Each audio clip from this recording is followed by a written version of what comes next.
Hello, everybody.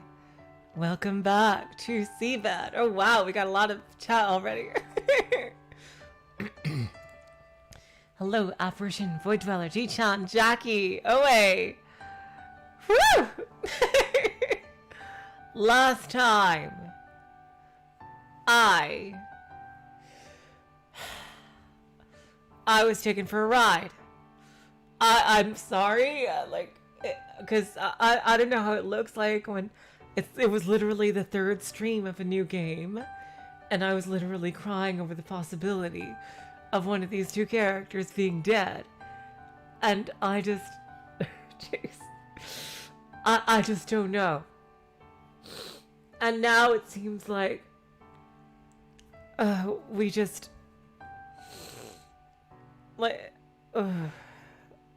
I don't know, the way it's written is just, it's so, like, when you have slice of life that's really, really, really nostalgic like this.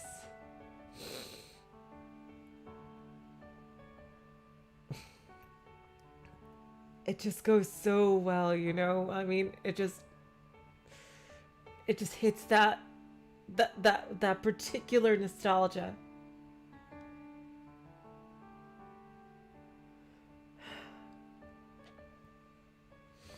And I just, hello, yes.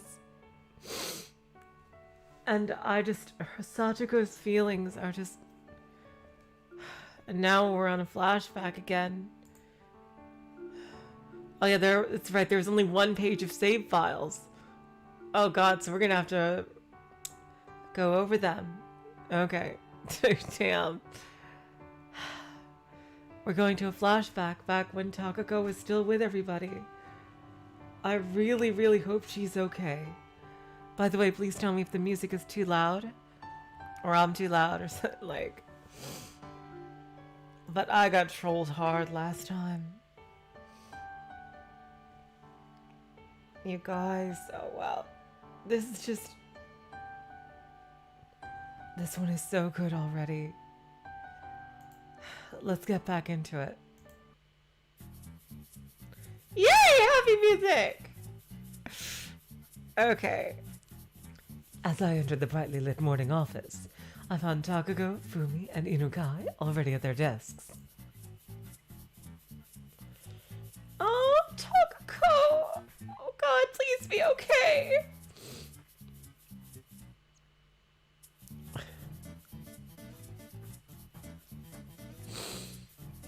I could hear constant cracking sounds coming from Takako's direction as she was energetically chewing on a pink-colored candy.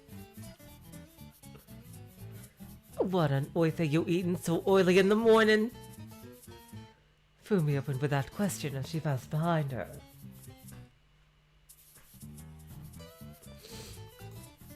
That was the same candy that the owner of this building had given to Takako, the one I left in the office kitchen. I see you just can't get enough of those hard candies. Hard candies? A lump of sugar with a fancy shape, basically. Takako is pretty much addicted to the things, so the owner of the building brings her all sorts of rare ones. Those don't even look like they should be edible. Inukai considered Takako with narrowed eyes. I get scared of hard candies mostly, like, just because, I don't know, it feels like something that it makes you want to bite into it. No, I didn't already read this part, Void Dweller. Oh my god, G-chan, yes! Woo, yeah, Takako practicing with her tongue, yeah.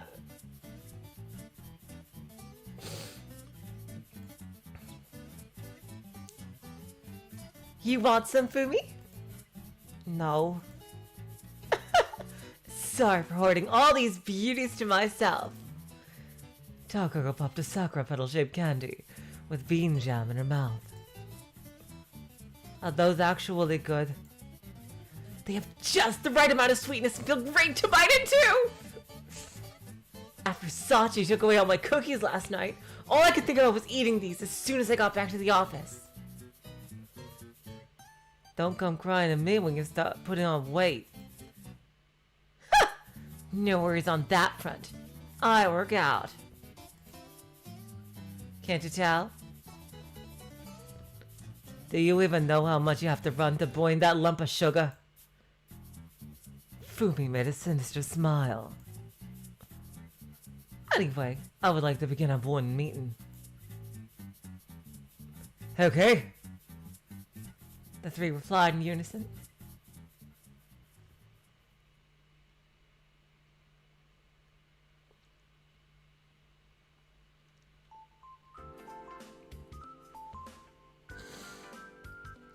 So I think I just realized something. The backgrounds for the past that are in Flashback, it almost seems to be drawn. Or very nice photos. While the backgrounds for when it's the after Takako disappeared seem to be washed out Umineko style photos, like when they cry style photos.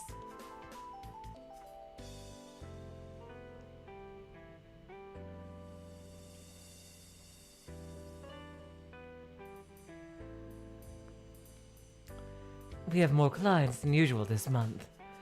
As such, I would advise you all to maintain a clean desk, so that no documents get mixed up. Hello T, welcome to the stream. Alright. Oh, that was Inukai. Alright. Inukai was the only one who answered me right away.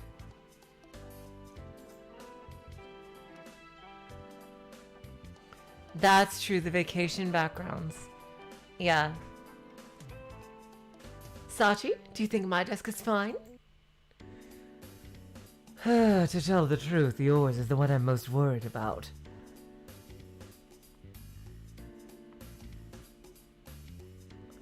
Countless sheets of paper cover Takako's desk in complete disarray, alongside a whole assortment of various writing utensils.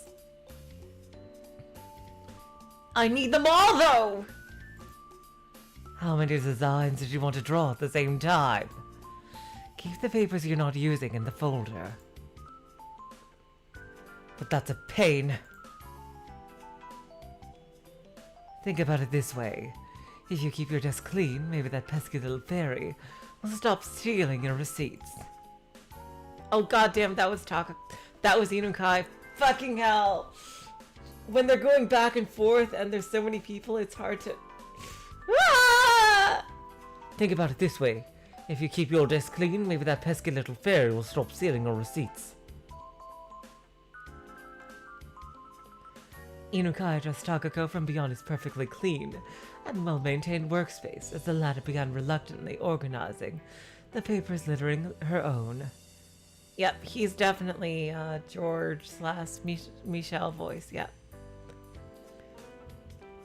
Takako gave him a resentful glare, but that only served to make her accidentally drop all the papers she was holding.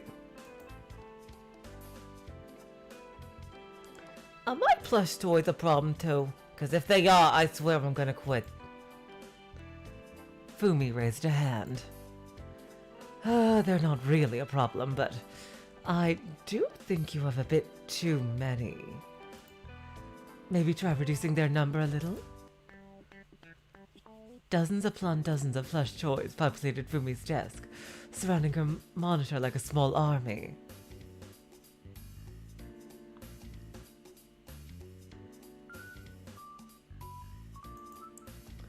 Most of them were white, round sheep. Oh, that's cute. Where do you keep getting them anyway?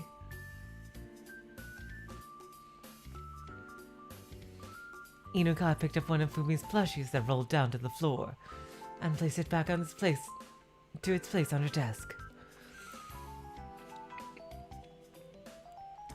I bought a few of them at the toy store, but most of them come from the UFO catcher at the arcade.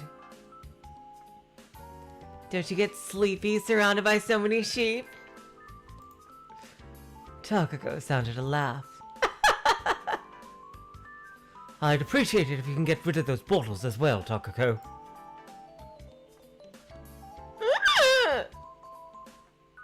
Oh, goddammit, that was Sachiko.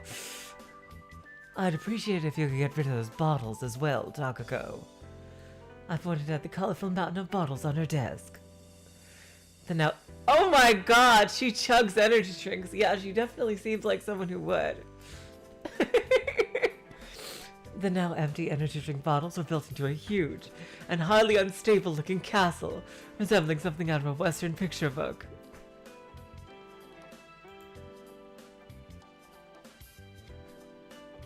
The packaging of their brand changed every few months, and Takako kept buying them every time that happened. Hey, it wasn't easy collecting them all, you know. Okay, wait. Okay, you know what? I'm assuming this is Fumi about the sheep. Hey, it wasn't easy collecting them all, you know. What did you even collect those things for? Don't you get the urge to collect things when there are different types? Oh my god, all the gacha! Remember, rate up is a lie! Well, in that case, it'd be nice if you either didn't leave them lying all over the place or yell at me whenever I end up throwing them away. I still can't believe you just throw them away like that! What do you do with them? Oh, Takako picked him up. Takako picked up a red bottle that was closest to her. Watch! She placed it on the windowsill. And now you gaze at them. Inukai, can you bring the garbage bags? Sure. Oh, looks like we're not getting much work done today. Whoa, wait! You can't do this to me! Takako reached out to Inukai, who was already heading out towards the kitchen. Hey, think about the fun you'll have collecting them again. Hey. Oh, I get it. Hey, think of all the fun you'll have collecting them again. You monster! Look, remember when we went to the waste disposal facility back in elementary school? We definitely drew the bottom lottery ticket there on field trips. Takako interrupted me. Huh?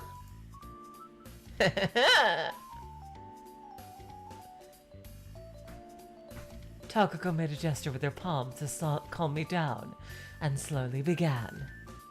It took 2 hours by train and shuttle bus to reach the incinerator plant. It was this really silent backwater place up in the mountains, near some rice fields, some real horror movie setting shit. Anyway, when I saw that heap of garbage being consumed by 800-degree flames, I felt sad for all the things that have to travel up that road, only to be incinerated at some faraway no-name facility. Takako launched some mind-boggling story again. So, I've decided to hold on to the things and treasure them for as long as I can! How are we supposed to clean up without throwing anything away? I can't imagine how you live with her, Mizuno. Jeez Louise. It's a test of one's ability to deal with her antics. Though the benefits outweigh the costs. What do you mean exactly? Well, let's say I buy her a new pair of shoes. As she starts wearing the new ones and gets used to them, she eventually stuffs the old ones away in the back of the shoe cabinet.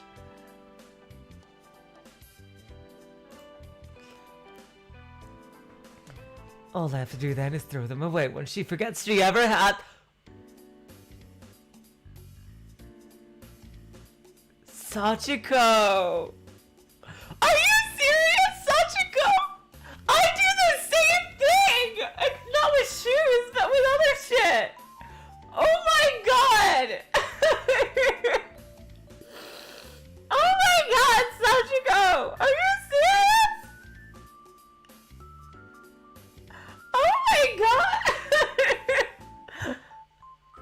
my significant other absolutely refuses to throw shit away. Like, seriously, I literally have to hide old shit from them until they forget that it exists, and then I throw it away. Like, I literally tell them I'm going to do this, and it's just and like they're like, no, but they don't care when I do it, and otherwise nothing. The house would be piled up with junk. I fucking swear. Sachiko! I know you're paid, Sachiko! Oh my god!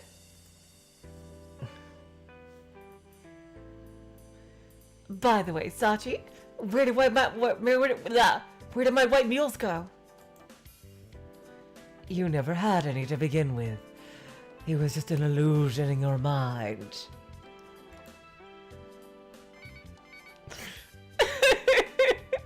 Oh my god! That was amazing! The sudden ringing of the phone interrupted our conversation. I returned to my desk and picked it up. Hello, this is Clover Design. And the logo I see on my taskbar for this game is a clover. Huh. Interesting. A clover of 4 different color petals. After placing the receiver between my left ear and shoulder, I began looking for a pen and some paper with my now freed hands. Give it back! Takako snatched one of her glass bottles from Inukai's hands, but he then just picked up another one. Hey! I tapped my desk a few times. The office fell silent as the two looked at me. Mr. Sasaki, thank you for calling. Takako began filling her desk drawers with the bottles. God!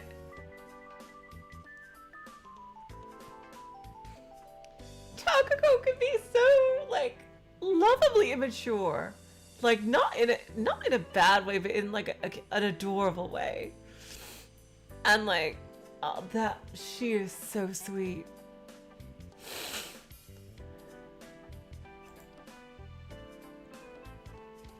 I understand. Takako? Mr. Sasaki wants to speak to you on line 3. Okay. Hello, it's me.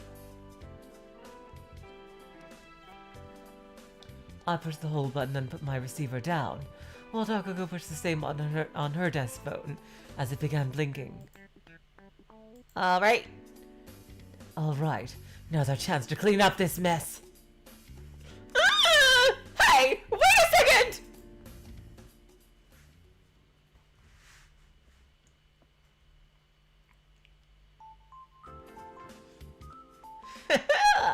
If my memories of our elementary school summer vacation are anything to go by, we did have to bring a kamaboko board to the pool.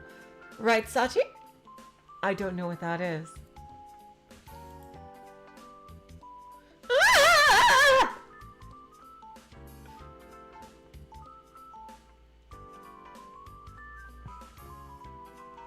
Takako used a corkscrew to open a hole in the board, passed a piece of string through it, then hung it around her neck. It was a bit too complicated for anyone to understand what she was trying to convey.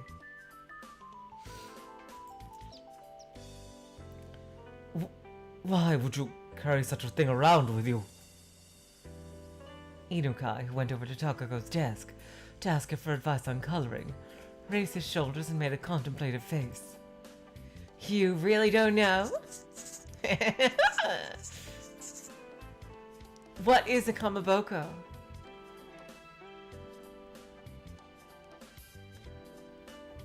Takako took out a piece of paper and a pen from the desk drawer, and drew a kamaboko with a piece of string on it. She then separated its area into 3 parts with a huge T, and wrote class on top, name on the bottom right, and address on the bottom left. That's what I'm talking about! Surely you've seen that before. Not at my school, at least. You have, haven't you, Fumi? Takako leaned over from her monitor and showed Fumi the picture. I have. It's used to make sure people know how to contact your family in case you end up drowning. Oh God! Don't talk about things like this! Okay, so it's like a dog tag. Oh God. Don't talk about shit like this! No! Oh God.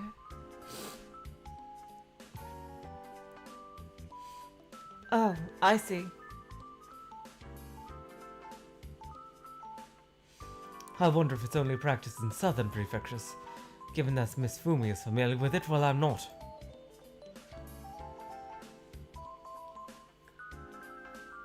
I've had a discussion about this even after coming to Tokyo, and even in the same area.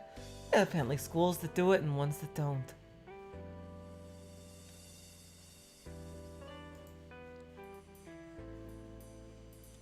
Fumi went on in a disinterested tone, while tapping away on her calculator. I see.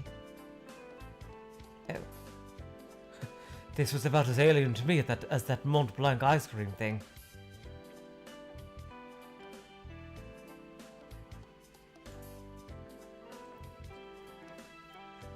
Inukai returned to his desk to resume his work.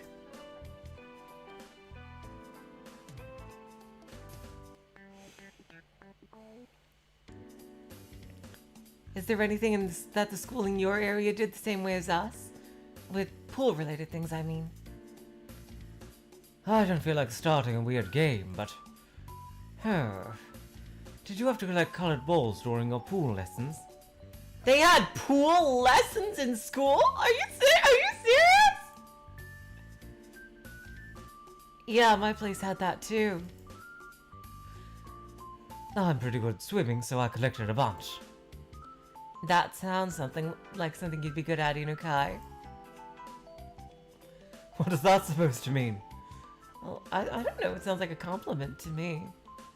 She mean like that he looks physically fit. See, when you had to collect the remaining balls, did you go in circles with the others until you made a whirlpool? We did that, yeah. Right? All schools make you do that. Takako was busy having a conversation unrelated to work, ultimately dragging Inukai into the mix as well. I also remember trying to do an underwater somersault and getting my nose full of water. I wonder why it hurts when that happens. You're the only one dumb enough to pull a stunt like that. I decided to interrupt their never-ending conversation. Yeah, can't say that ever happened to me either. Noticing the look of reproach on my face, Inukai returned to his desk and resumed work. Really?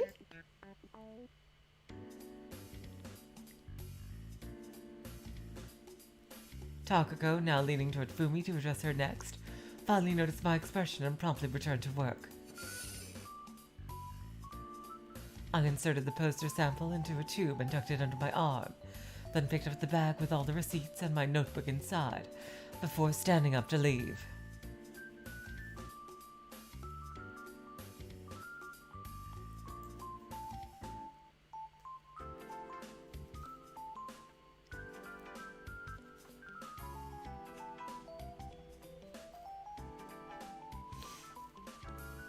Takako addressed me as I jotted down my destination and the exact time I'd be going home. Where are you off to? We have to deliver the things that the advertisement column requested of us. Then there's also a meeting about that poster, I believe. Oh, God damn it!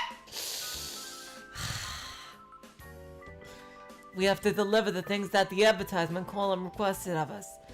Then there's also a meeting about that poster, I believe. Fumi answered in my place. I see. Well, good luck. I hope you buy me something tasty along the way.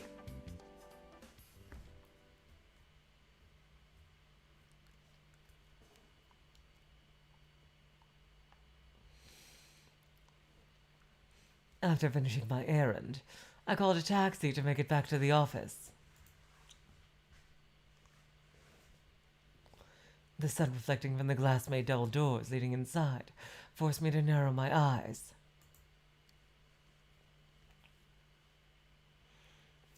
You had to pass through 2 sets of doors to get inside the building.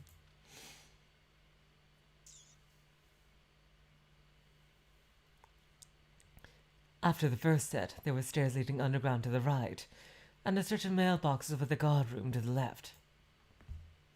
The grey-haired man behind the guardroom's window gave me a small bow, a gesture I returned. I climbed the stairs beyond the second set of doors, reaching the upper floor. All the rooms in this L-shaped corridor had nameplates, reminding me of classrooms in a school. The nameplate of the nearest room said Clover. I saw an old signboard in front of the door with the text Clover Design Office printed on it. Honestly, it looked like something you'd find in front of a martial arts dojo or something. Yeah! I heard a scream from inside. I took a step toward the door, ready to fling it open, when it opened by itself. I knew that had to be Takako. Welcome back, Sachi. What is going on here? Look. Ah! Takako opened her hands to reveal a tiny ladybug crawling along her palms. It had a red back with several white spots on it. It was on Fumi's shoulder. Must have landed on her when she was outside. I'm not good with bugs. But even a ladybug?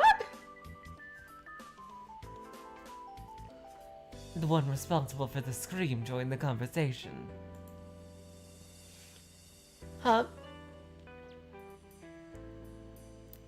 Oh, that was Fumi saying, I'm not good with bugs. Huh?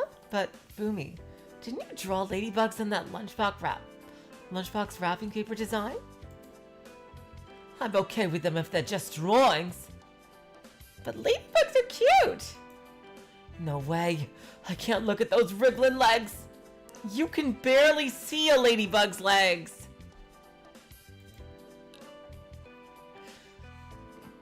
You don't need to go out of your way and hate all bugs just for the cutesy appeal. It's not a cockroach or anything. Seriously.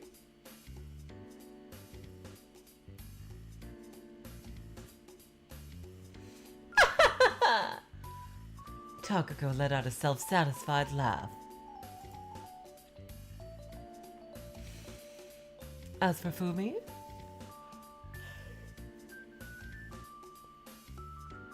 she glared at Takako with a condensed ire.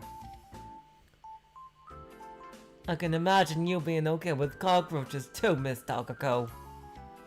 I guess so. I just don't like how they're usually dirty and crawl real fast. You hope that cockroach we just found earlier in the kitchen escape. Inukai raised his face, continuing the conversation.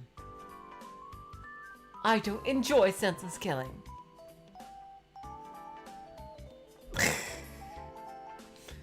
Takako puffed out her chest as Fumi went all pale. In the kitchen? You're kidding, right? It was 2 days ago.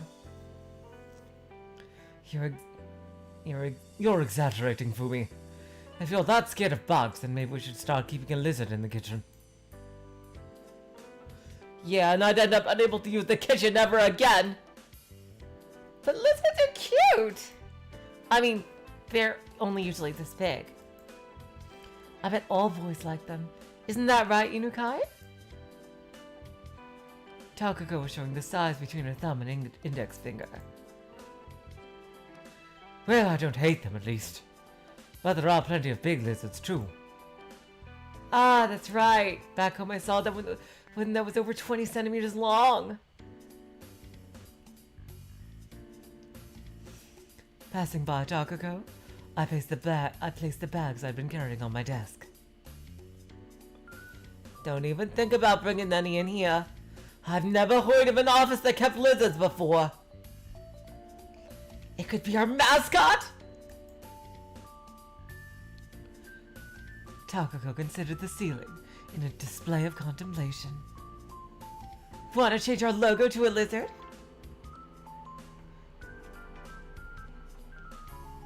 Oh, want to change our logo to a lizard? No, there's a meaning to our clover design. Takako pointed at Inukai. No one cares, so can you let that ladybug outside already? Okay. I want to know the meaning! God damn it.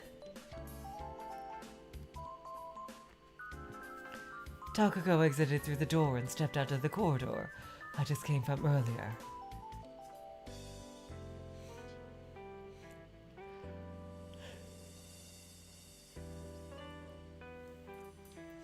How did it go with the client? Fumi, calming down with Takako's departure, turned to me. I think it's going steady enough. They didn't ask to change anything at least. I see. I picked up the paper bag that had left on my desk. Yes, I brought presents. I pulled out 2 boxes, one small, one big, and handed them to Fumi. I'm sorry, I was in a hurry so I didn't have much time to choose. Oh, thank you. Give the small one to Inukai, and share the big one with Takako. Fumi handed the smaller box to Inukai. Thank you very much. Inukai fixed the position of his glasses and considered the box. Hello, Line. You missed some office shenanigans. We're in happy times when Takako was here. And just Takako being really happy and sweet and awesome and cute and just like, oh God, I don't want these times to end. Oh God. Fumi left the big box on her desk. Anything happened while I was away? Not really. Well, Takako was goofing off instead of working, so there's that, but that's nothing unusual. Are you guys talking about me? Fumi made sure that Takako, who we had just heard coming through the corridor, could hear her. Sachi, where are my presents? Fumi has them. Share them with her. Conpeto?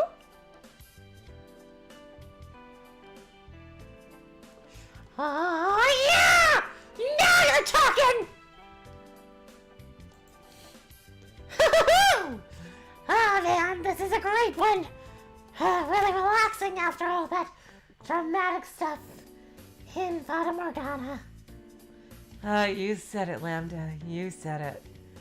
Anyway, here are the presents from me and Sachi to Takako.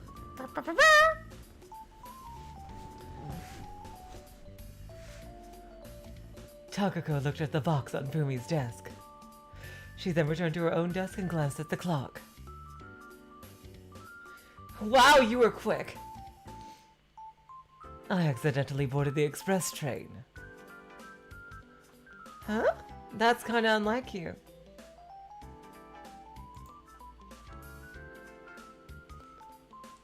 Takako chuckled as I made an indignant face.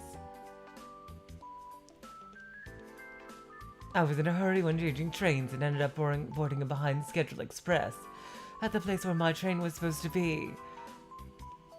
There are so many times when I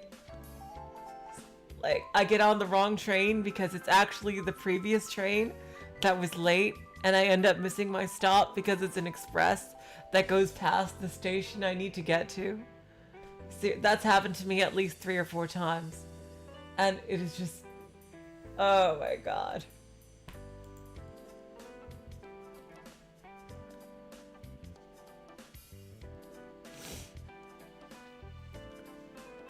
Did the conductor find you? Yes. I had to pay for a new ticket. Oh, that sucks. I usually don't have to because we have all those easy passes.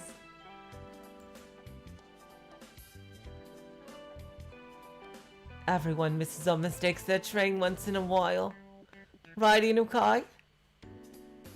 Fumi considered the joyous Takako and my indignant face for a while, before finally turning to Inukai.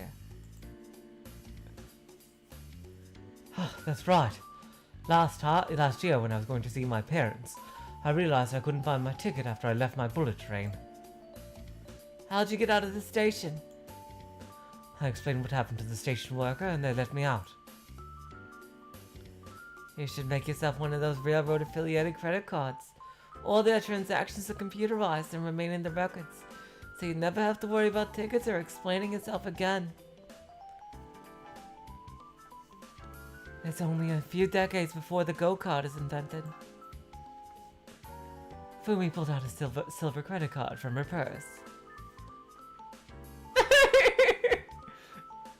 That was like a commercial just now. Hey, I'm gonna do it too! Give me that card for a sec. Takako leaned over the desk and reached out towards Fumi's purse. Should we expect a 30-second version from you? Enough. Commercials are not part of our Okay. Should we expect a 30-second version from you? Enough. Commercials are not part of our commission, so I'd appreciate it if you would all return to your seats already. Alright. A real bit worked out too.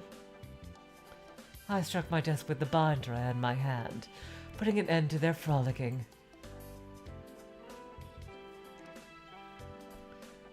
The Konpeito box was left at the area connecting Fumi's and Takako's desks. It contained a piece of paper with a faint flower design and lots of colorful candies. Takako picked up a blue star and put it into her mouth. Ah, sweets go well with tea. Fumi held her personal teacup in her hands. Do you know any famous Indian black teas? Oh. Do you know any famous Indian black teas? You mean like Darjeeling or Assam?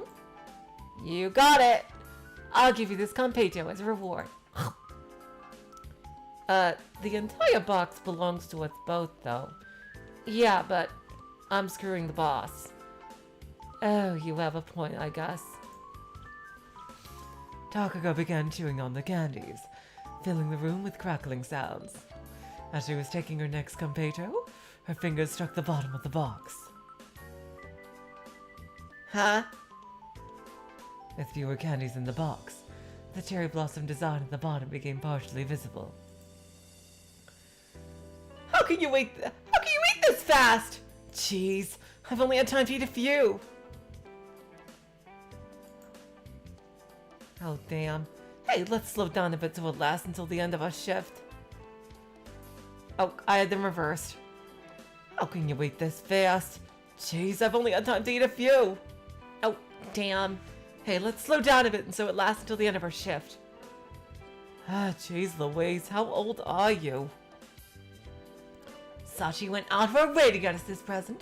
We shouldn't wolf it down all at once. In that case... I need to go check something. Okay. Oh. I always get them reversed! I need to go check something. Okay. Takako stood up while Fumi was still gazing at the box.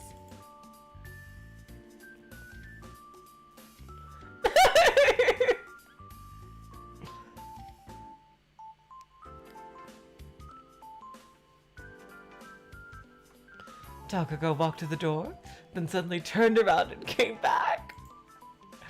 Fumi gave her a confused look. What's wrong? Well, I got this feeling I might find that box empty when I came back. Takako bent her back slightly. Come on, I won't eat them all. I'll leave you one. God knows how much weight I might put on if I did that. Jeez Louise. Ain't that true, Colida? Yep, that's certainly true, Fumi. Okay then. I can't believe you get so suspicious over a few candies. What a sugar.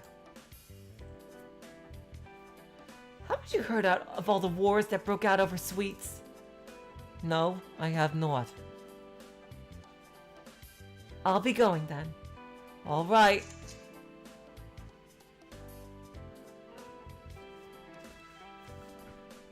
Takako walked to the door and actually left the room this time.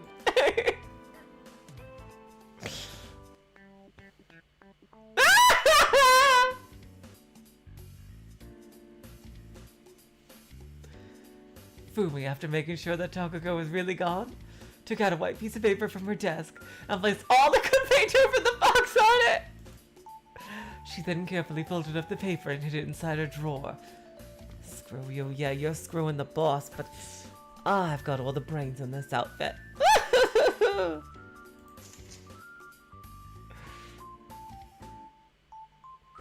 Before long, the door opened again, revealing Takako. She glanced at the empty box, then at Fumi, then back at the empty box. Now look at me. Now the empty box. Now look at me again. The box is full of candy. There we go. How could you? I trusted you! You were the chosen one! Those were mine! I'm just messing with you.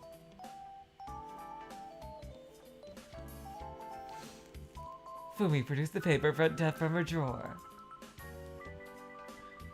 Also, those were for us both.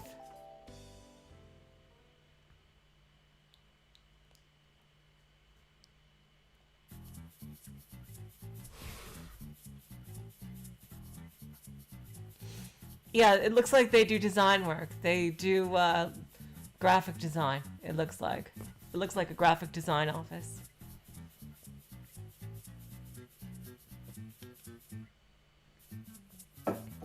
For advertising and such. Takako opened the drawer and stopped moving. What are you doing? Oh, what are you doing? I felt nostalgic over there for a moment. Do you even know what that word means? There were some leftovers from the presents I received over the holidays. You still haven't eaten them all? Or rather, have you actually not had enough yet? Takako took out a few little bags from the drawer, then lined them up on the desk. Steam buns from Sachi, rice crackers from Fumi, and some fried snacks from Inukai. You kept them.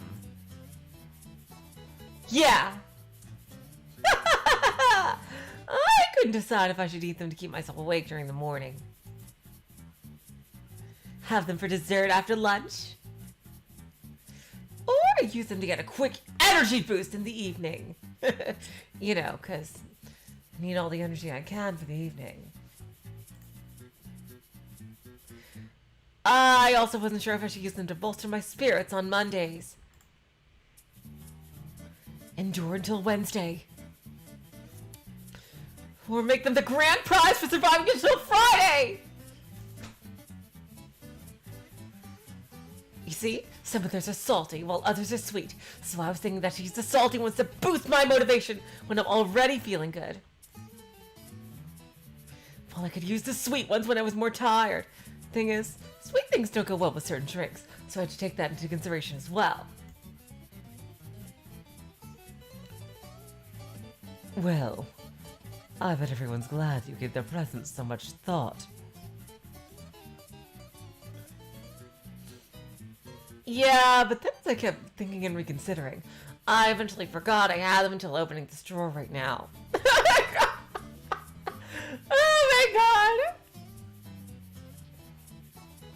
Takako placed her jaw on the desk, wistfully gazing at her treasures. We still have some Gambeto left. There were still a few sugary candies lying in the box. We're keeping them until after work. Whatever you say. Eventually, Takako chose the steamed bun to her right. She popped it into her mouth, her face remaining completely emotionless as she chewed. Yeah, I guess I shouldn't have wasted that much time. I think it might have expired. Yeah, really, if it's not hard candy, it's definitely gonna expire if you don't eat it right away. Takako picked up her teacup and took a big gulp. Oh god.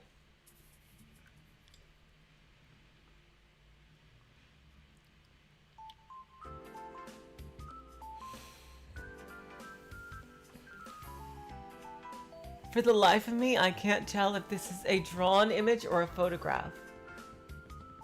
Seriously. Is this a drawn image or a photo with filters applied to it? God damn it. This has been driving me crazy, the picture of this office. I'm leaning towards drawn image.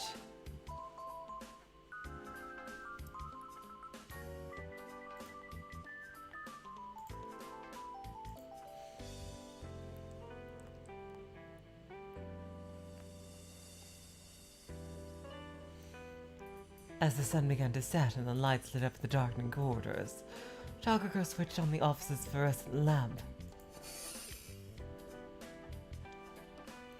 She then returned to her desk in silence.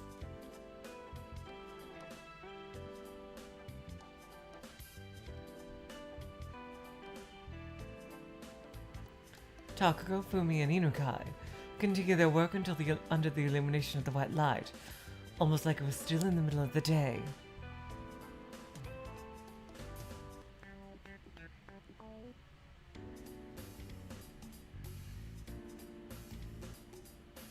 The Gunpei box lay empty on the table.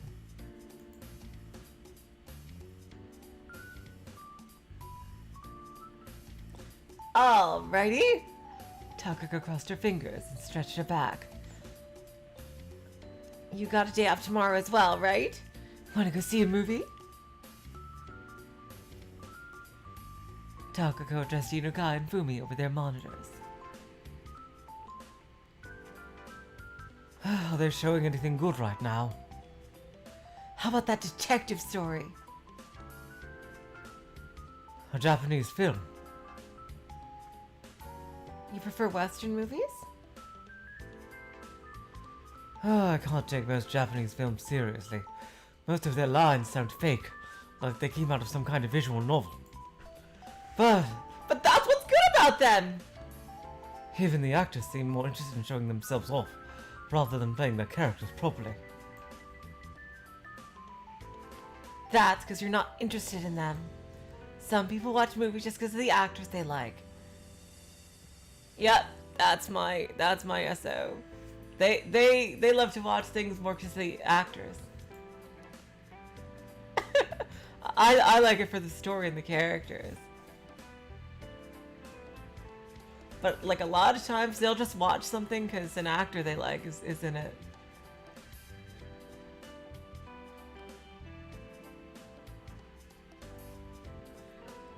Inukai's hand stopped as he got distracted by Takako's conversation again. I have some plans for tomorrow, so I can't go.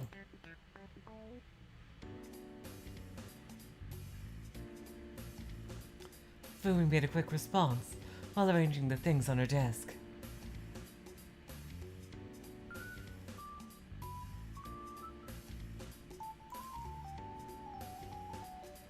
Didn't you say you were free on the weekend? I did not. My friend from high school is getting married tomorrow. Come on, it's kind of rare for us all to get a day off at the same time. Can't just get... Are you serious? Come on, Takako! Jeez. Takako placed her elbows on the desk and leaned closer to Fumi over the monitors. They asked me to sing. Oh wow, Fumi can sing? I didn't know that. I can't just ruin their plans like that. Fumi leaned away from Takako. You can sing? Yeah, I'm surprised too.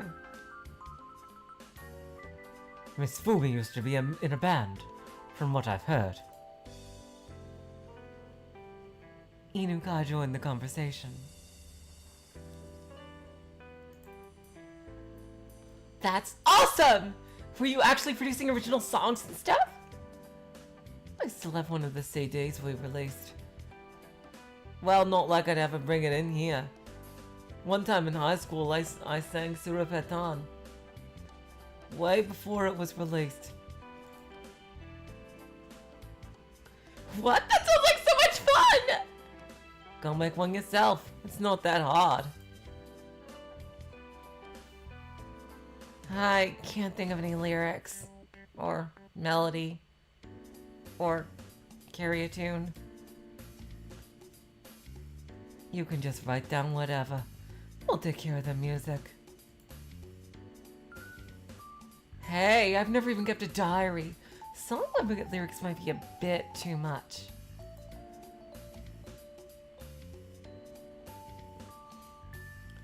Most people's creative writing experience begins and ends with emails, I suppose. Thank you very much. I am Takako. Does this sound good enough?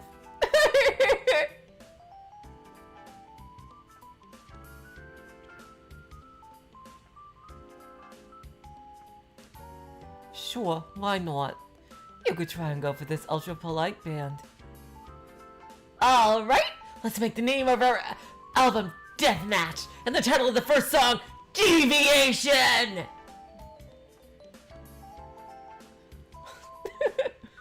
Does that sound good to you? All I have is a bad feeling about it. The grandfather clock in the corridor signaled the beginning of the new hour.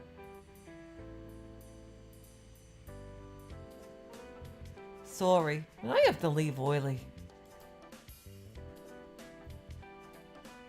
Fumi placed the belt of her handbag on her shoulder and stood up. Thanks for all the work today. See you next week. Inukai and myself said our farewells to Fumi. Oh, thanks for all the work today, is what Sachiko said. And she headed towards the kitchen. You're going already? I'm visiting my parents tomorrow. I have to start preparing for that.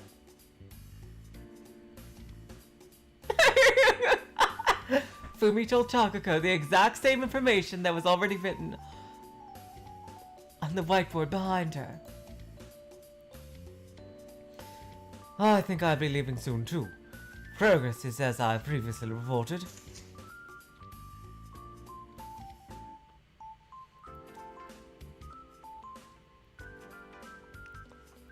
Fumi put on her coat and left the office. All right. Thanks for all you did today.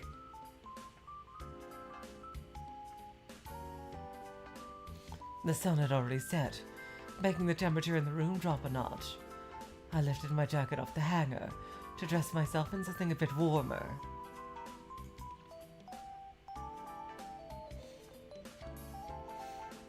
As I returned to my desk, Inukai stood up with his bag in hand. I'll be leaving early then. I glanced at the clock to find it had been about an hour since Fumi left. Damn, really? See you next week. Oh, that is so cute. Both Takako and I ended up saying that at the same time.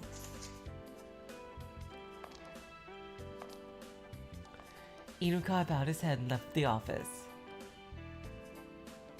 When do you think you'll finish? Oh, when do you think you'll finish? I addressed Takako as the footsteps in the corridor grew more distant. I'm done. You've already finished? I finished everything work-related hours ago. What were you doing then? Well, whatever. We need to do some shopping before going home. Again? Takako turned her chair around to face me. I saw that you people ate everything that was in the office fridge. I love the carpaccio you made. Ever thought of opening up a restaurant of your own? I mean, if you whip up something that good from your leftovers. Is there anything particular you want to eat tonight? Do you want me to answer that question seriously, or do you want me to answer that question seriously? Wait a sec. Takako spun her chair around and considered her monitor. I wrote a program that selects your dinner for you. What on earth are you doing during work hours? First, you have to enter your mood today, then your blood type, and finally your birthday.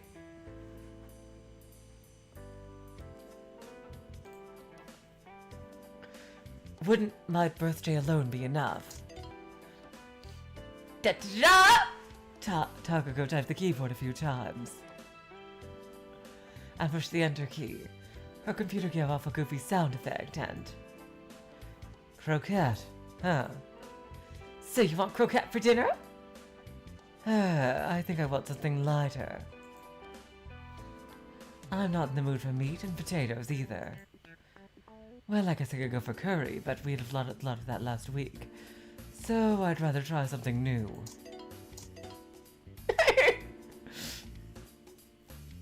I kept listening to that goofy sound effect repeating over and over again.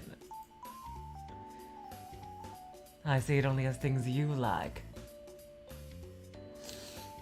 I'd want to be food on, but it's not coming up for some reason. Anyway, we're leaving. Get your things. Sure thing. Takako turned off her computer. I'll go turn off the lights outside. Oh, god damn it. I'll go turn off the lights outside. And with that, she left the office to take care of the lights out in the corridor.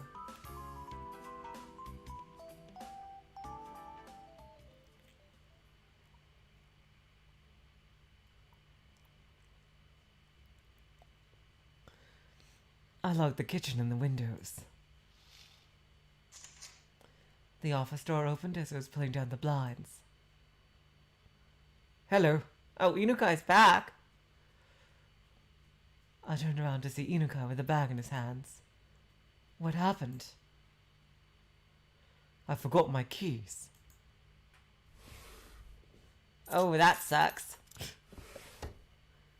Inukai opened the top drawer of his desk. Took out a bundle of keys from it, then placed it in his pants pocket.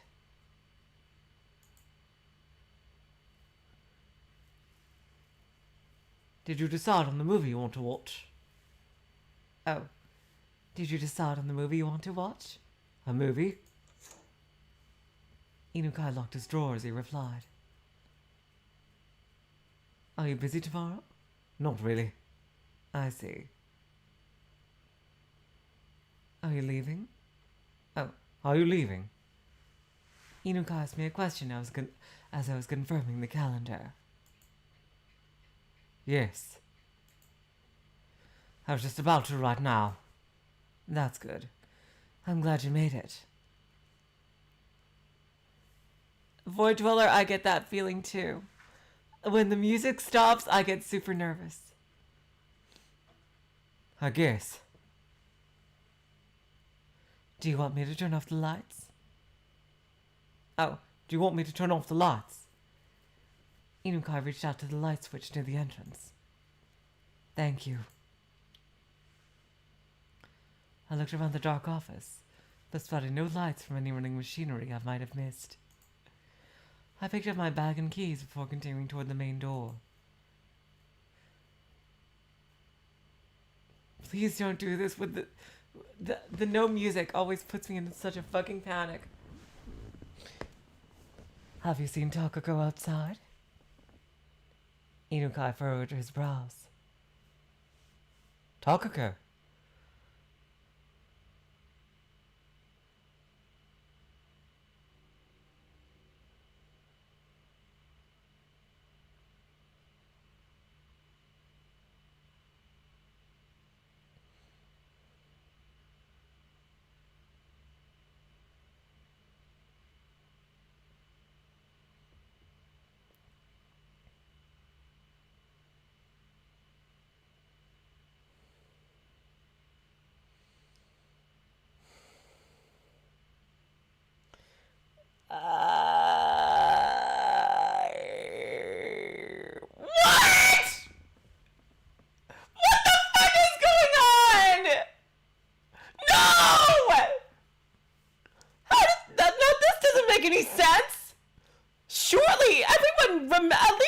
Remembered who she was.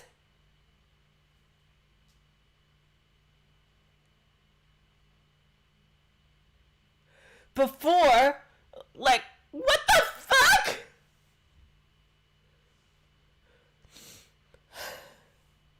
That doesn't make any sense. I'm sorry, but I'm not sure who that is.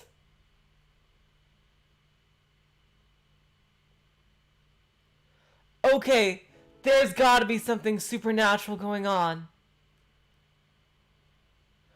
This is insane. What the fuck is happening?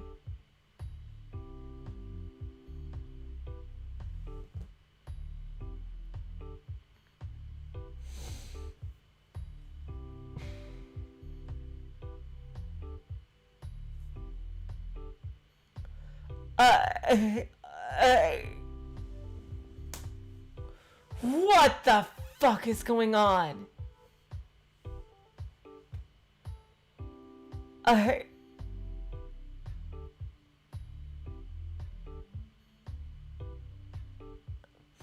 Okay, Ji-chan, have a good sleep. Oh my god, this is just...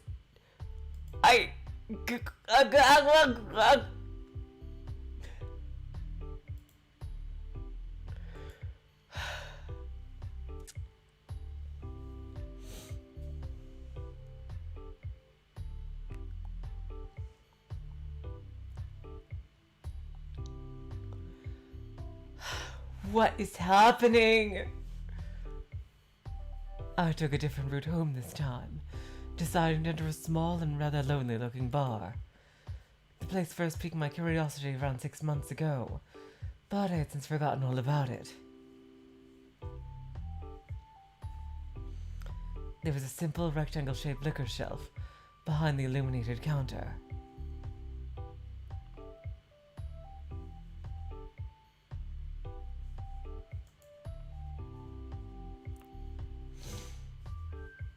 The interior was dimly lit.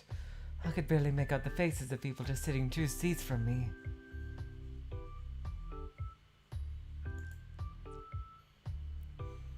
Did I make you wait?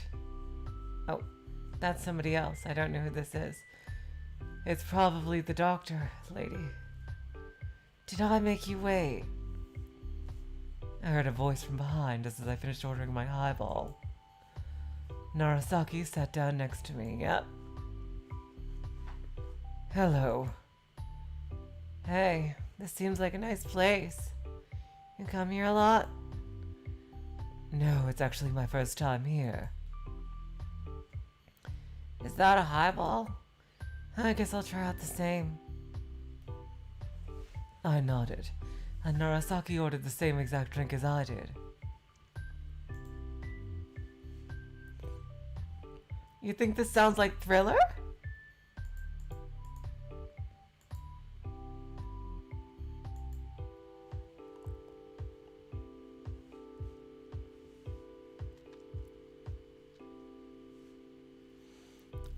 I don't hear thriller in this. Like maybe it might have around the same beat, but I don't hear it. Do you drink a lot? Only at parties, or if I'm feeling really tired. Huh. A glass identical to mine was placed in front of Narasaki. You're pretty early. You're pretty early? Didn't you say you were busy lately? I canceled one of our commissions. Oh. God damn it, I had them reversed. You're pretty early. You're pretty early. Didn't you say you were busy lately? I canceled one of our commissions.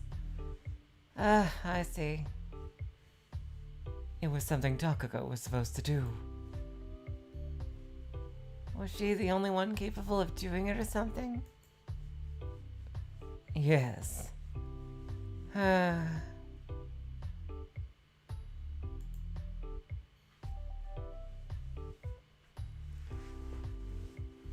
Takako has been quite odd ever since we were kids, right? Yeah. She sure had some plenty of energy to spare, I'll give her that. Yes. She possesses a unique kind of sensitivity. No, I guess that's putting it too nicely. You could say she's always looking at things from a different perspective compared to others. Well, she's pretty eccentric, is what I'm trying to say.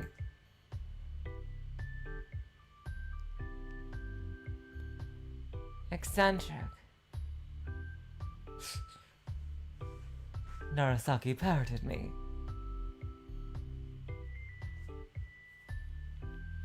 I could tell there was something off about her back in elementary school during her first art class. You know, palettes have separate holes for primary colors. Well, she would first mix all of them together, then use all the most randomly derived set of colors from that mess. I think I switched them. God damn it.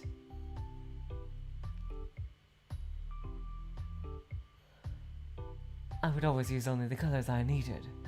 For example, if we had to color leaves, I'd choose green, yellow, orange, and perhaps some red to mix with them. But before long, Takako would always be ahead of me. Our grades were pretty much the same, but the teacher would always pay more attention to her. On top of that, whenever we submitted our works for a competition, I've always ended up qualifying at best, while she kept winning prizes. There was a time I almost started hating her for it.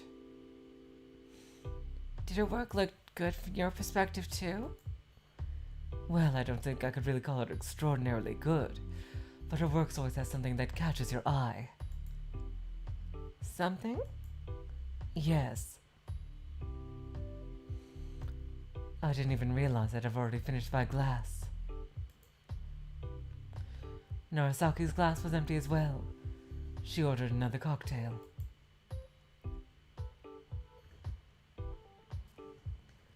Do you know a lot about these kinds of drinks? Oh, not really. I just remembered an elderly man who kept coming up. Oh, do you know a lot about these kinds of drinks? Not really. I just remembered an elderly man who kept coming to our place. He'd always mention this one. The bartender put some ice in the glass and stirred it with a bar spoon, cooling it off.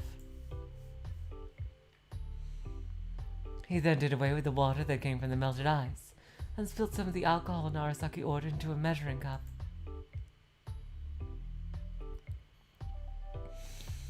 It was some sort of foreign liqueur I couldn't recognize from the label alone, but its golden hue reminded me of whiskey. He stirred it with a bar spoon again and picked up the soda next. After pouring most of it in one go, he carefully added the final few drops.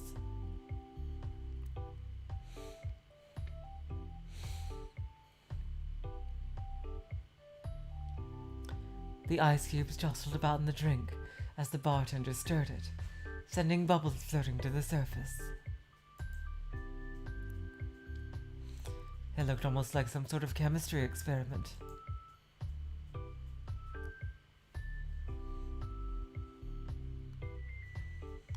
He then added a bit more of the alcohol to make the drink gain some color. As it took on a vivid golden hue, the bartender plugged the bottle with a confident air of perfection about him.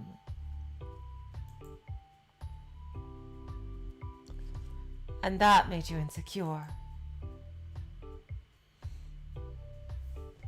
Narasaki took her glass, continuing our conversation. Yes, I suppose so. I see. I ordered another drink myself.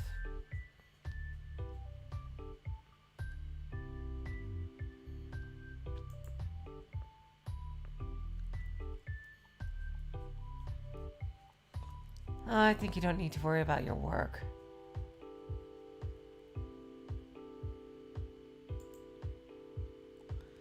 I'm not an expert in arts and design or anything, but you should be fine.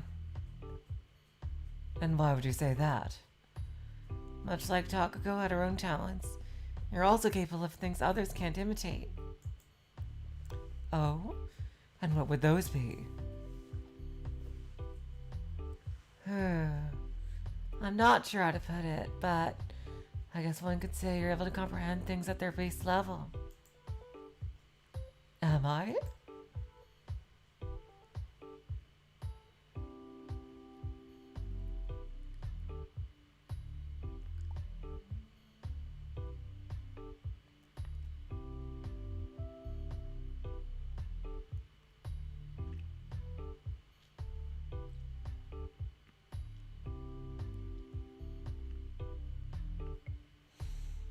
Even supposing you're right. What use would a skill like that be? With enough effort, you could accomplish the same things as Takako. You think? Yeah, one thing I really would like is a modded version with name tags. I think just adding name tags would be so helpful. And if it's supposed to be ambiguous, then no name tag. Or a question marks, should be fine. Or something like that. If it's meant to be ambiguous.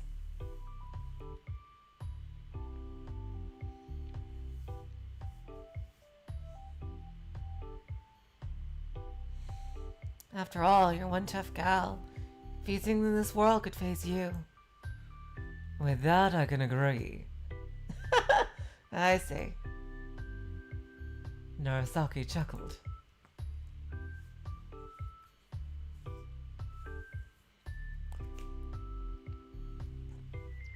I think I'll try visiting your clinic this week.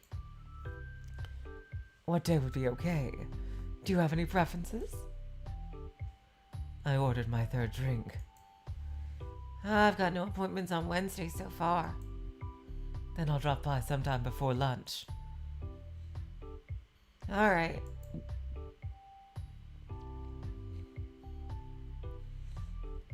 After that, we discussed our past for a while.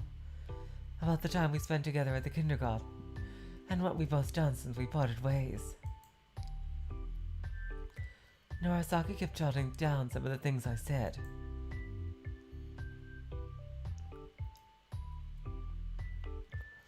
When I asked her about it, she said it contained hints from my diagnosis.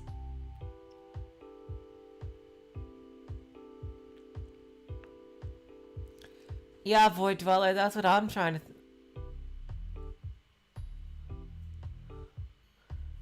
No, I wasn't asking you to do that, OA. That would be a massive undertaking. Yeah, and Void Dweller, yeah, that's something I've been trying to figure out. I've been trying to figure out, like, how can they not know Takako? So far, that's the only instance of someone not knowing Takako.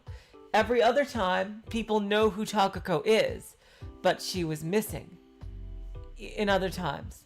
Or like they'd known her in the past, but like, for instance, Narasaki remembers Takako.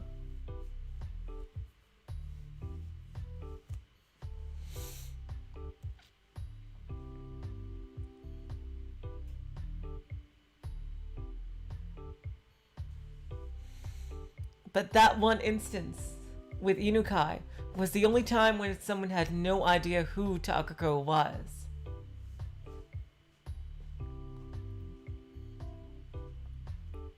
Which is really weird.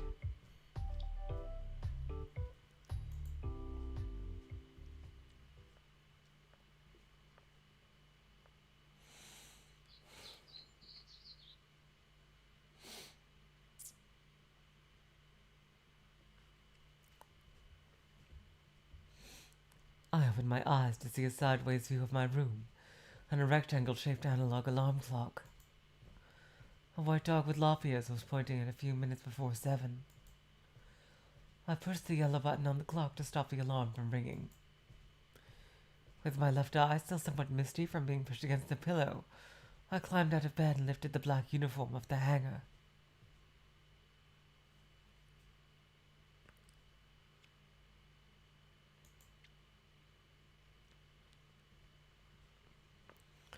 It sported a fairly dull design, with only its dark red scarf standing out.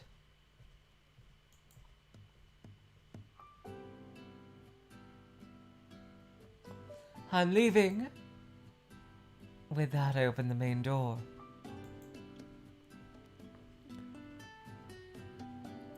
Oh, we have a flashback to high school. That's cool. As I stepped outside, I spotted Takako waving at me near the gate, still wearing her summer uniform. Morning. Morning. I walked down the stone steps to the gate.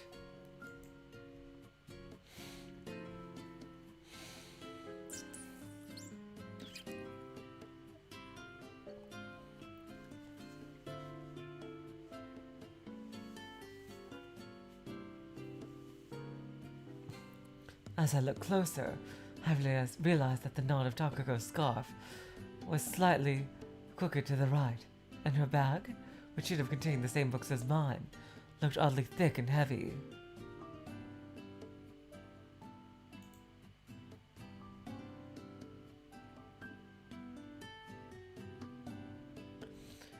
You're quite early today. The weather was nice, so it would have been a waste to sleep in.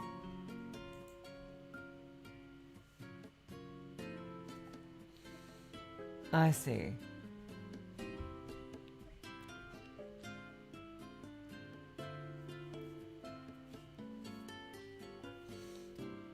Takako lined up next to me as I exited the gate and continued down the road.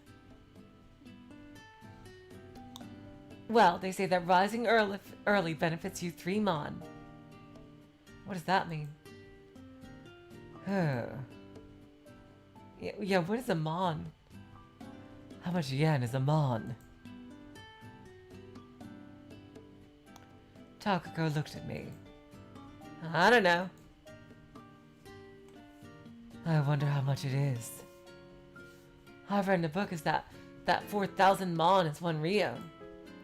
If you rise early at 1334 times, it'll amount to 1 Rio.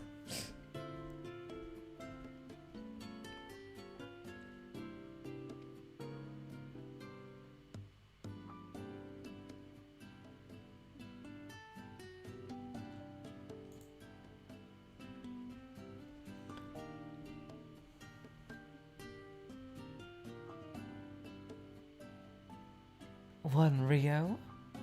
Oh, Void Dweller, that's because no English dub of Umineko exists. There is no English dub of Umineko that exists to put the voices in, Void Dweller.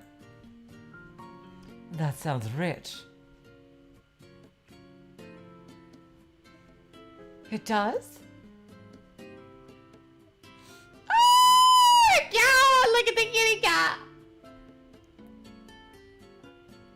As we passed the Ryukuchi Park and reached the main road while chatting about late-night music programs on TV and the movies we've seen recently, we could finally see the school building just beyond the railroad crossing.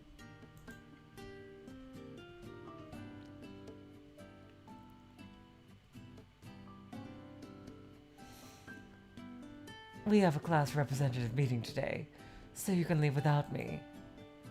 I passed the tracks while telling that to Takako.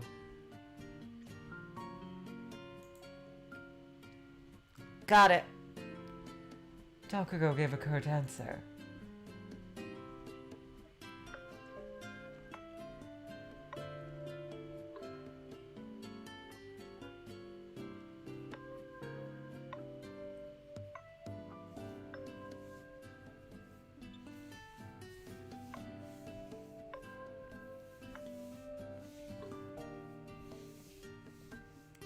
A few minutes after the bell signaled the end of the school day, countless students filled the previously empty corridors. You have a class representative meeting after this, right? Yes. In that case, we'll be going home ahead of you. See you tomorrow. My classmates left the classroom. What are you doing? Oh, what are you doing?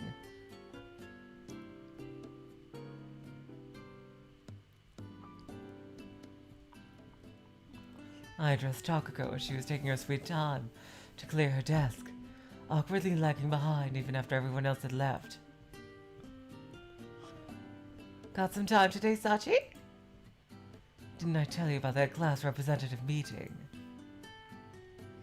Oh. Okay.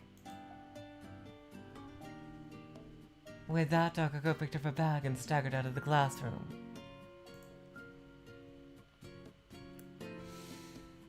After giving the clock above the blackboard a quick glance, I pulled out my English textbook and some notes from my bag. I placed them on the desk, and after turning to the page with the material covered in class that day, began translating one of the longer passages.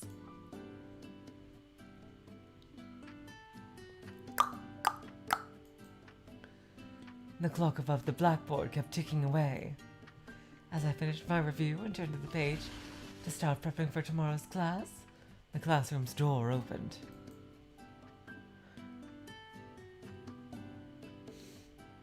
I swear, I have a terrifying theory that they only showed us Takako's perspective in the beginning to trick us, and that Takako died a long time before, and most of the story is all of Sachiko's hallucination of Takako being there because she loved her so much and just wanted her to be there.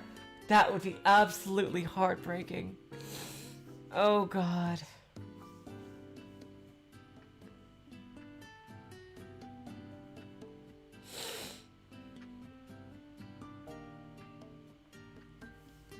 After I finished my review and turned the page to start prepping for tomorrow's class, the classroom door opened. Our homeroom teacher, wearing a blue suit and sporting a short haircut, looked in my direction. You're the last one, right, Mizuno? Don't forget to lock the windows when you leave. Oh wow, this is familiar. Okay.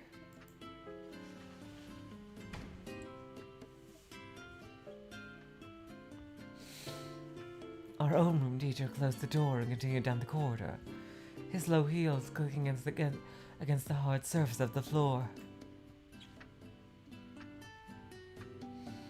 Once he had descended the stairs and could no longer be heard, I began hearing the ticking of the clock again.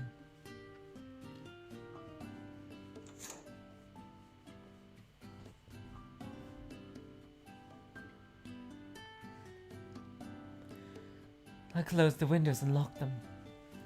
As I picked up my bag and was about to leave, I noticed a blue bucket filled with water in the corners of the classroom.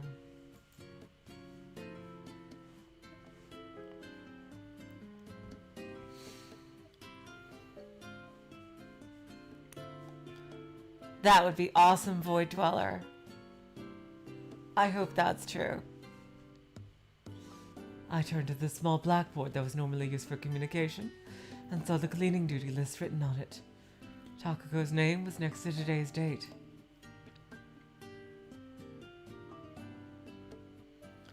Not again. Oh, God damn. Ah! Okay. I sighed in the empty classroom, picked up the bucket, and continued to the corridor. I unloaded it into the sink. I picked up the dust cloth that was hung onto the bucket and drenched it in tap water. After rubbing dirty sides against each other, I squeezed the water out of it. Seeing how it was winter, the water itself felt cold as fresh snow, making me wince. I'll have to talk to her about this. See, this just makes me scared that I am terrified of the possibility that Takako is just all inside Sachiko's head.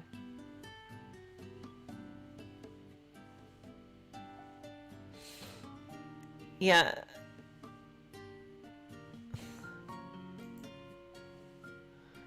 I remembered how Takako awkwardly staggered out of the classroom. I returned to the classroom and placed the dust cloth back into the cleaning tool locker.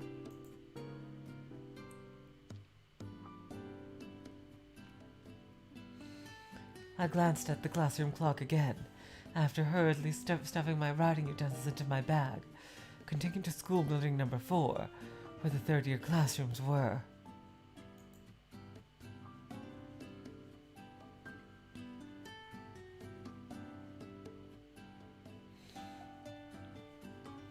As I descended the stairs, I ran into Takako at the exit of the second building. She was looking at her shoe locker with her arms crossed. After a few seconds, she reached out and slowly opened it.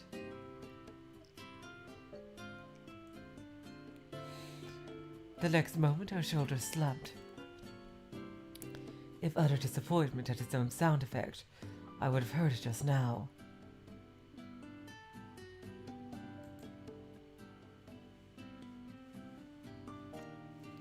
That's right. Today was your birthday. Hearing my voice made her turn towards me. Sachi! Her lips curled up into a happy smile.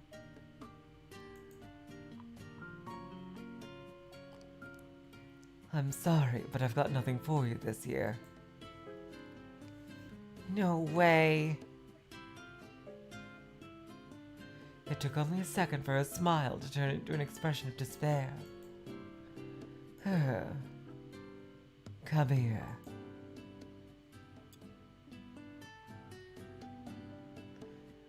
I walked closer, seized her arm, and continued toward the exit. Where are we going? I'll give you something good.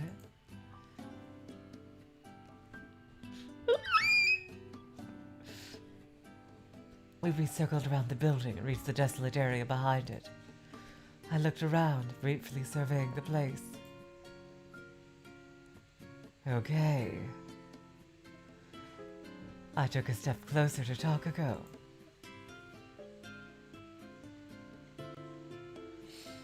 This made Takako jump a bit, after which she timidly closed her eyes. That's not what I brought you here for. Damn it! I tapped her forehead with my palm and pointed at the ground below us. Oh, a rare look at Sachiko. She used to have short hair, I see. You can have this. Takako looked down. Huh? What? Look. It's a 4-leaf clover I found earlier. Oh!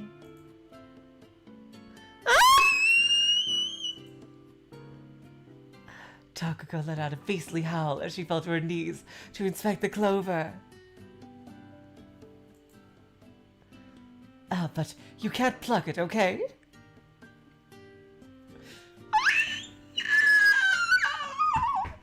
Another howl reverberated across the yard as I stopped her.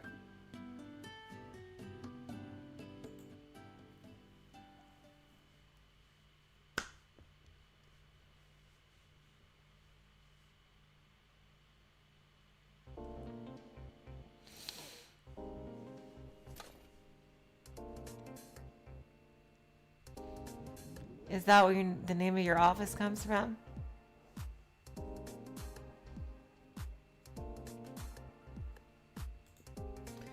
It sounds pretty trite, doesn't it? I like it. It rolls off the tongue pretty well, too. I'm just surprised it hasn't been copyrighted yet. I know, right? Narasaki, sitting on a chair in the clinic, kept taking notes as I talked.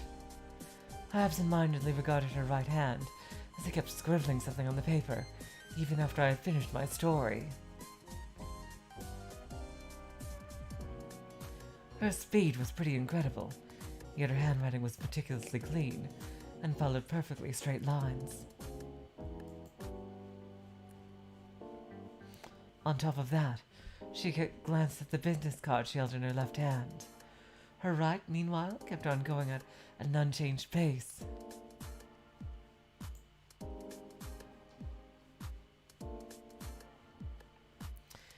There was a period during middle school where we temporarily drifted apart, but soon enough we started talking on a daily basis again. I wonder what happened then.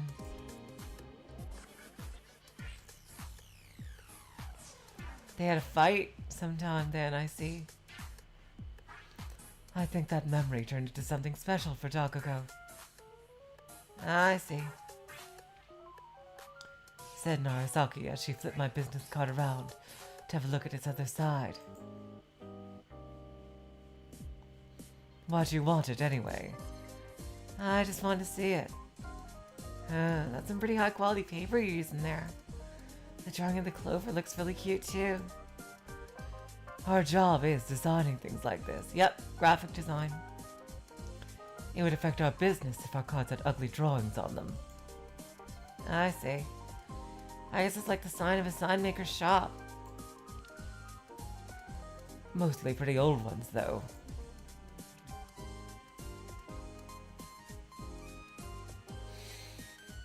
Narasaki left my business card in the empty space between the scattered papers and medical records, before fixing its position with her index and middle fingers.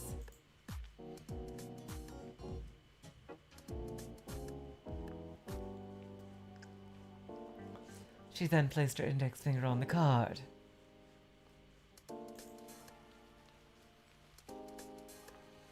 I could hear the faint sound of rain from the little window behind her. As I entered Narasaki's office, I saw a desk for medical examinations, 2 chairs, a hospital bed, and a medicine cabinet.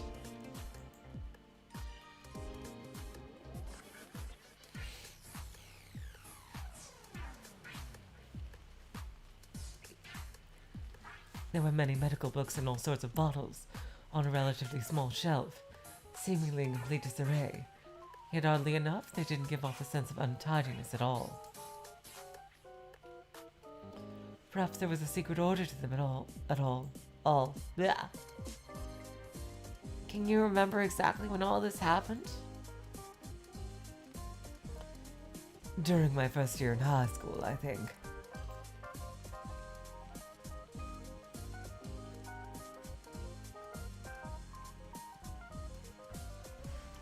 Narasaki wrote down Takako's birthday and placed the pen on her desk. She then turned around and let me know that it was time to start the actual examination.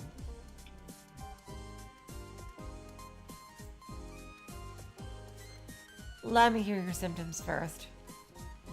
Don't be afraid to tell me anything, and try to be as specific as possible. I told her everything I was aware of. First, I told her about the ringing in my ears, although I already said most of what there was to say in the cafe. After that, I told her about the hallucinations. I'd never given her any concrete examples before, so this time I went into as much detail as possible when I was describing how I interacted with Takako at home or at the office. Narasaki kept taking notes in a medical chart as I spoke.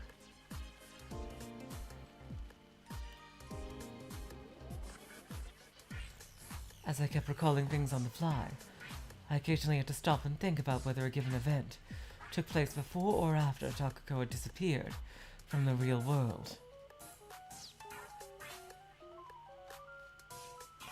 Did that really happen after Takako disappeared? Narasaki seemed to have noticed as well, and made sure to question me about it. I answered honestly, saying that I wasn't quite certain.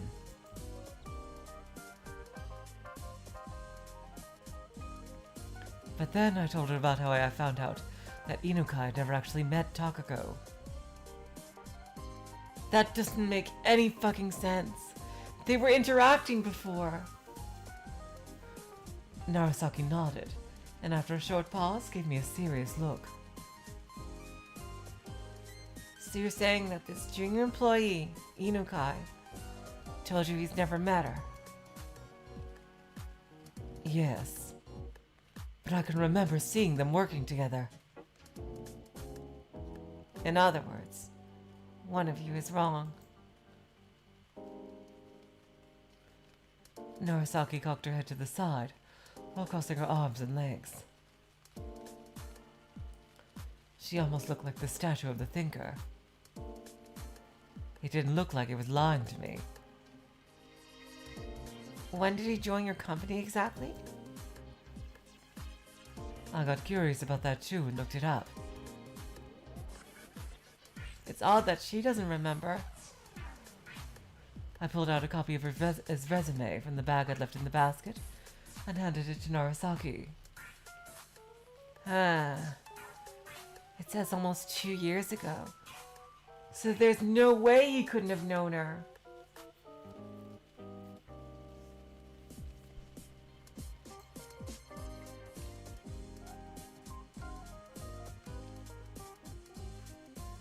The date on his resume was the start of the previous year, so it made sense to assume he started coming to the office within the following year. I waited for her next words. According to your memories, Takako disappeared last year, right? Yes.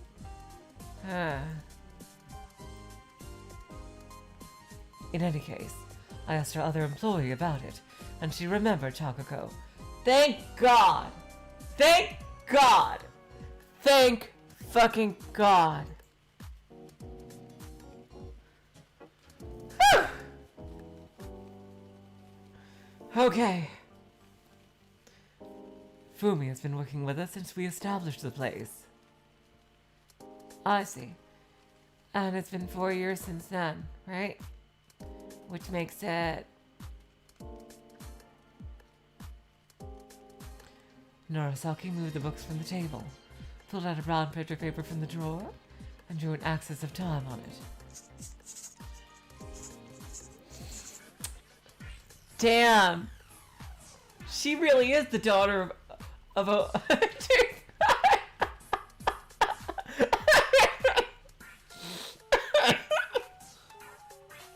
She really is the daughter of Okame and Kurisu! We gotta get to the Takako tractor field. Come on. Let's see. Oh my god. This is amazing. I fucking love that we're not like beating around the bush. We're getting right into this crazy ass shit right here.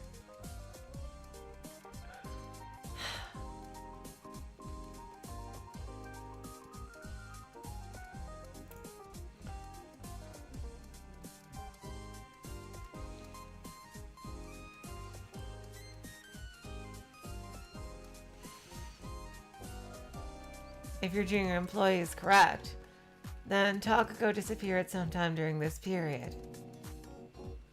Narasaki pointed at the line marking 4 to 2 years ago. If you're correct, then she disappeared sometime during this period.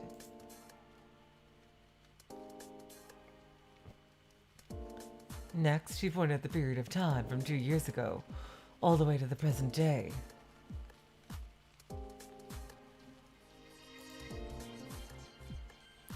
We have to figure this out first.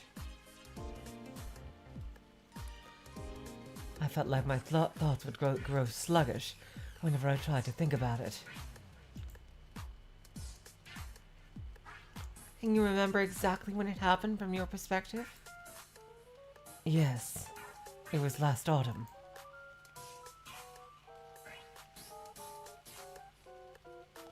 Damn, this might point to some crazy dimension hopping shit.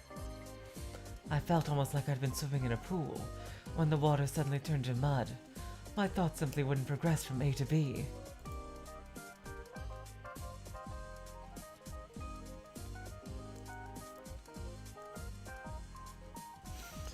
We went on a trip like we always do. Oh no!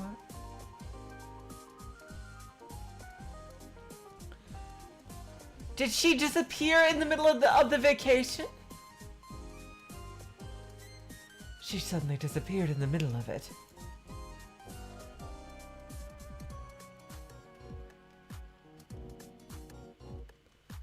I managed to force that out at least.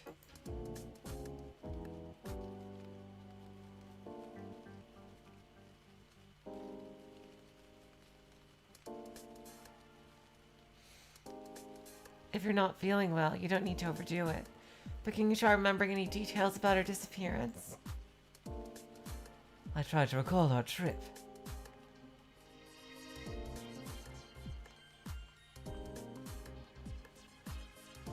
We were walking down a stone pavement, surrounded by buildings made from red brick. Takako was saying something with her gaze fixed on the pamphlet map, but it was as though she was somewhere far away, and I couldn't make out her voice at all. The scenery itself began to distort, and eventually dispersed. Oh wow, so there really might be some magical or sci-fi shenanigans happening.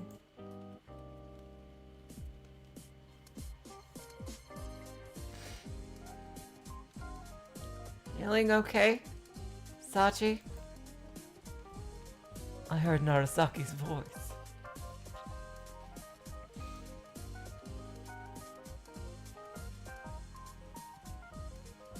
Do you feel sick? No, I'm okay.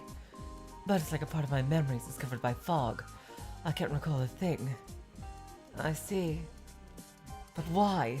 Why would I forget something that important? Sometimes you forget things precisely because they're important.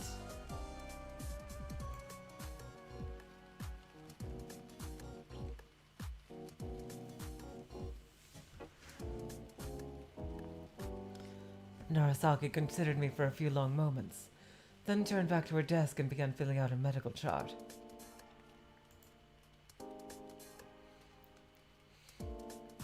Is there anything else you'd like to tell me?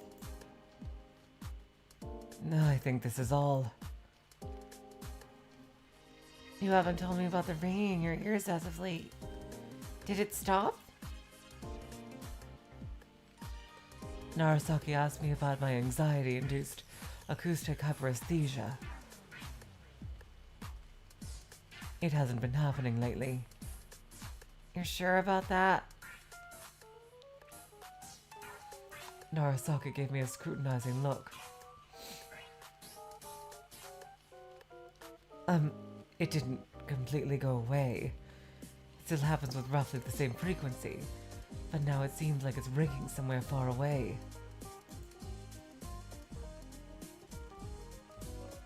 I no longer get the feeling that my eardrums are going to burst, like I used to.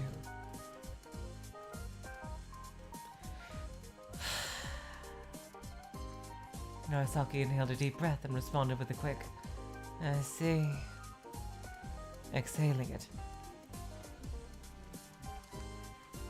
After that, she began silently spinning her pen between her fingers, so I decided to ask her if there was anything she had learned from our conversation.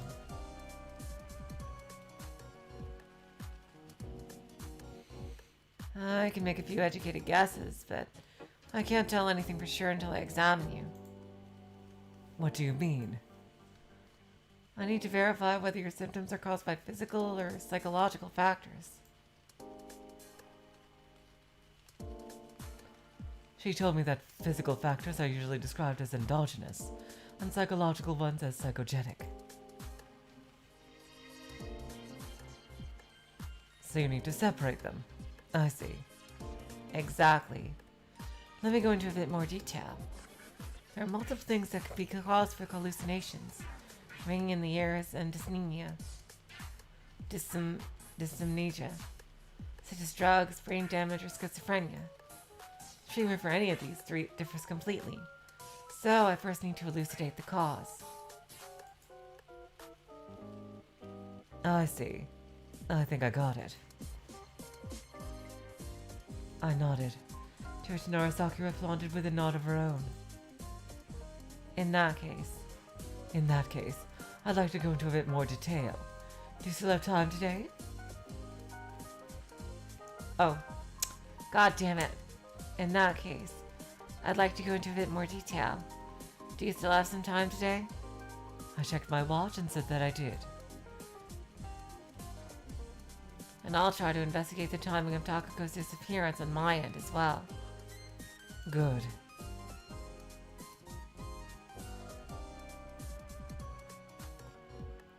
Narasaki took out a stethoscope from one of her drawers and used it to inspect my body for any unusual sounds. Are you getting enough sleep every night? I make sure to sleep at least 6 hours a night, no matter how busy I am. I only had to take off my shirt, but it was kind of embarrassing to be seen like this by an actual acquaintance. You don't drink periodically, do you? I only ever drink at social gatherings.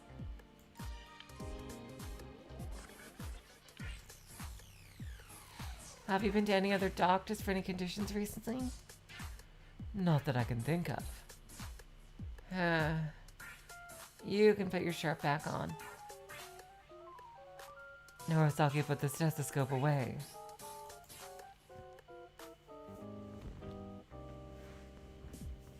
After that, she made me take a written test. It was really easy. I had to do simple addition, write down today's date, and draw geometrical forms that were given to me, among other things.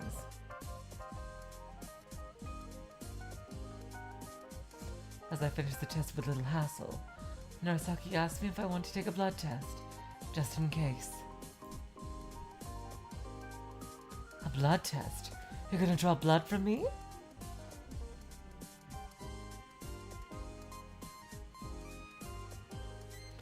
Seeing how I wasn't as scared of needles as Takako, I agreed to the blood test, hoping it might help.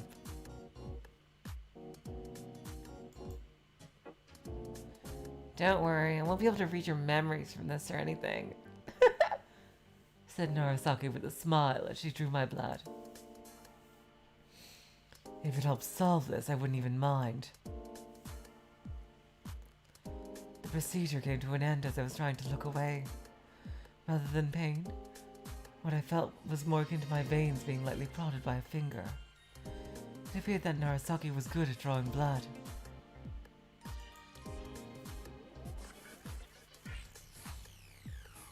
After discarding the needle, she placed my blood on a silver rack. I made a brief sigh, prompting Narasaki to ask me if anything was wrong.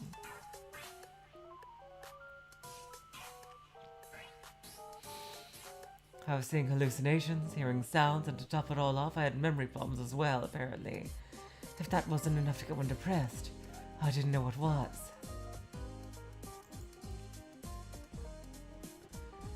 I was just thinking about how my mind wasn't as strong as I thought it was.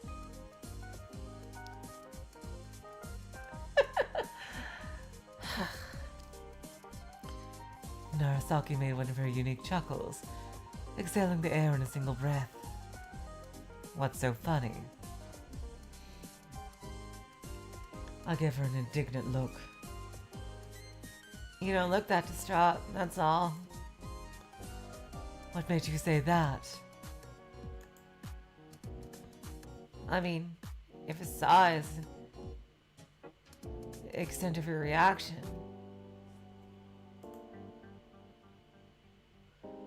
I might not be good at conveying it, but I'm genuinely worried, okay?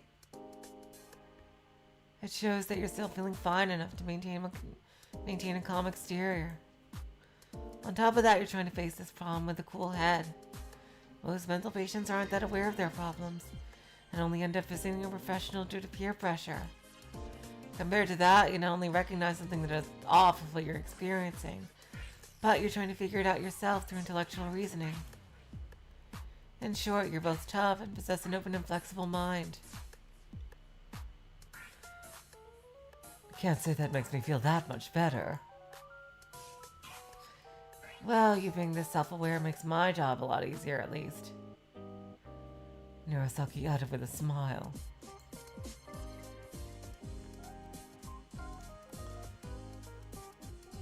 I hope you're treating this seriously. You shouldn't overthink things like this. I gave her a serious look, but she responded with her usual laid-back expression, as if nothing of importance had happened. I could see a rectangular patch of light on her shoulder that filtered in through the small window behind her.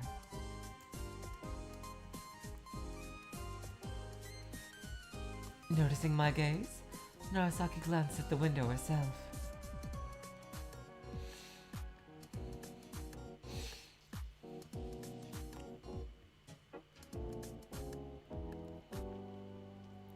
The sound of rain abated, and now the faint window-shaped patch of light extended across the floor.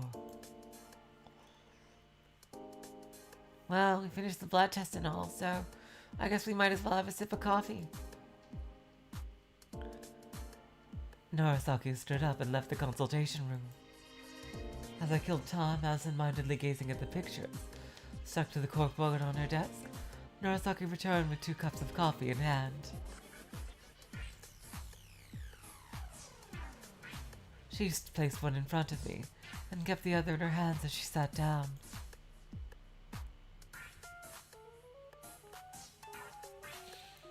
With her left hand freed, she put it in the pocket of her white coat while using the right to take a sip from her cup.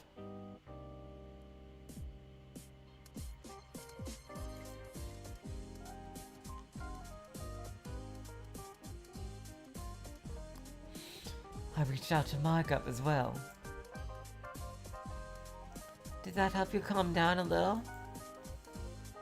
Narasaki posed that question to me, as I just finished about half of my coffee. A little.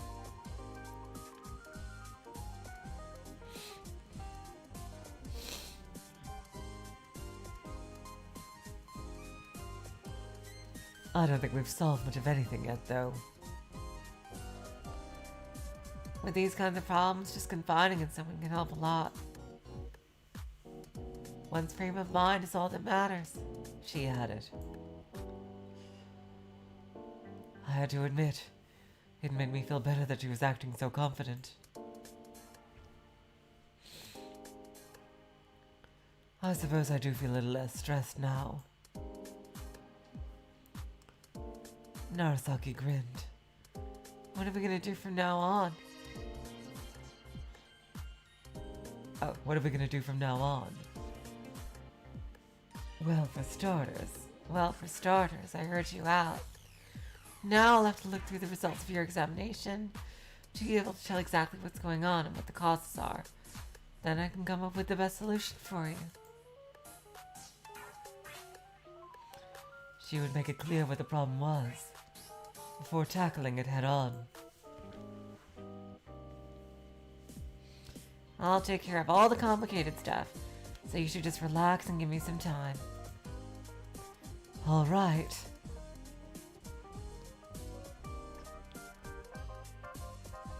As I've told you, if you come here, I'll see this thing through the end, or at least until you're satisfied. Huh. That sounds kind of ominous. Okay. Don't worry about it too much for now.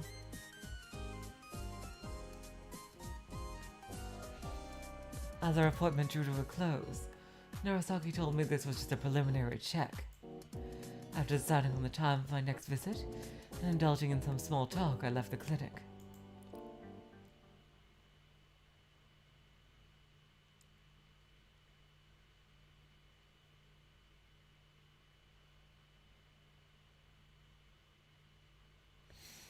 Okay. Apparition, do you think this is a good place to stop? Or do you think that, does this scene go on a little longer?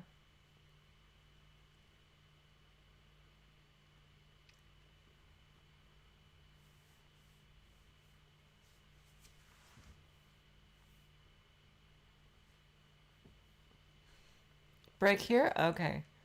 All right, guys. Well, that was one doozy of a part there. Oh my god.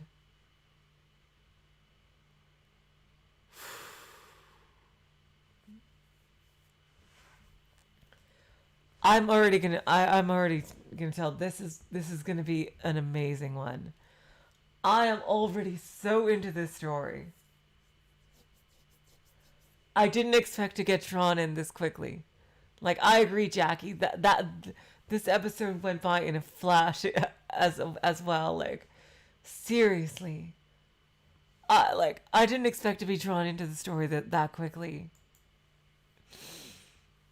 I really am liking how the plot is moving so quickly also.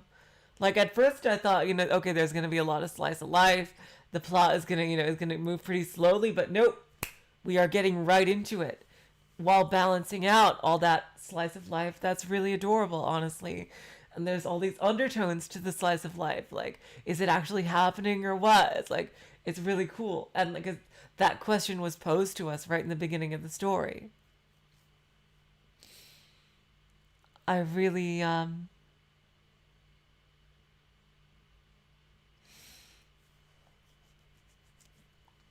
I really am excited to continue this. So anyway, tomorrow is some more Higurashi. And then in 2 days, some more Seabed. Actually, wait a minute. No. Wait. Yeah, tomorrow is some Higurashi. And then in 3 days, I should say, is some more Seabed. Because Wednesday is the break day. So I will see you all again, the Seabed people, on Thursday. And if you want to join me for Higurashi, that's tomorrow. So until then, I will say so long, farewell, auf Wiedersehen, good night. You are all the sweetest of hearts.